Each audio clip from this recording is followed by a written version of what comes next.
ஒரு நாள் கணவரும் மனைவியும் ஒன்றாக சேர்ந்து பொரித்த கோழி சாப்பிட்டுக் கொண்டிருந்தனர். அப்போது ஒரு மிஸ்கின் அவர்களின் வீட்டுக் கதவை தட்டினார். அதற்கு கணவர், யார் கதவை தட்டுகிறார் என்று கேட்டார். மனைவி, மிஸ்கின் தட்டுகிறார், அவருக்கு கொஞ்சம் கறியை கொடுங்கள் என்றாள். அதற்கு கணவன், வேண்டாம் வேண்டாம், அதெல்லாம் கொடுக்க வேண்டாம் என்று சொல்லிவிட்டார். அந்த மிஸ்கினும் துரத்திவிடப்பட்டார். பின்னர் நாட்கள் கடந்தன.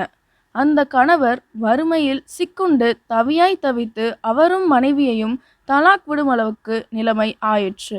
அந்த பெண் வேறொருவரை மறுமணம் செய்து கொண்டார். ஒரு நாள் தன் இரண்டாம் கணவருடன் சேர்ந்து சாப்பிட்டு கொண்டிருந்தாள். அவளருகில் பொரித்த கோழி இருந்தது. அந்நேரத்தில் கதவு தட்டப்பட்டது.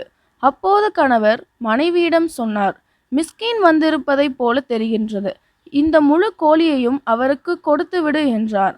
அவருடைய மனைவி அங்கு சென்று அந்த கறியை கொடுத்துவிட்டு வரும்போது அழுது கொண்டே வந்தாள். கணவன் கேட்டார், ஏன் அழுகிறாய்? அதற்கு அவள், அந்த யாசகம் கேட்பவர் யாரென்று தெரியவில்லையா என்றாள். அதற்கு கணவன், இல்லை, தெரியவில்லையே என்றார். அதற்கு அவள் சொன்னாள், அவர்தான் என்னுடைய முதல் கணவர். அதற்கு அவர் கேட்டார், நான் யாரு என்று தெரிகிறதா? அதற்கு அவள், இல்லை, தெரியவில்லையே என்றாள். அதற்கு கணவன், நான் தான் முதலில் யாசகம் கேட்டு வந்து உன் முதல் கணவரால் துரத்தி அடிக்கப்பட்ட மிஸ்கின் என்றார். நம் நிலைமை எப்படி வேண்டுமானாலும் அல்லாஹ் மாற்றலாம். யாருடைய நிலைமை எப்படி மாறும் என்று அல்லாஹ்வை தவிர வேறு யாருக்கும் தெரியாது. உங்களிடம் செல்வம் இருக்கிறது என்று மற்றவர்களை கீழ்த்தரமாக பார்க்காதீர்கள். ஆடம்பர வாழ்வு நிலையற்றது.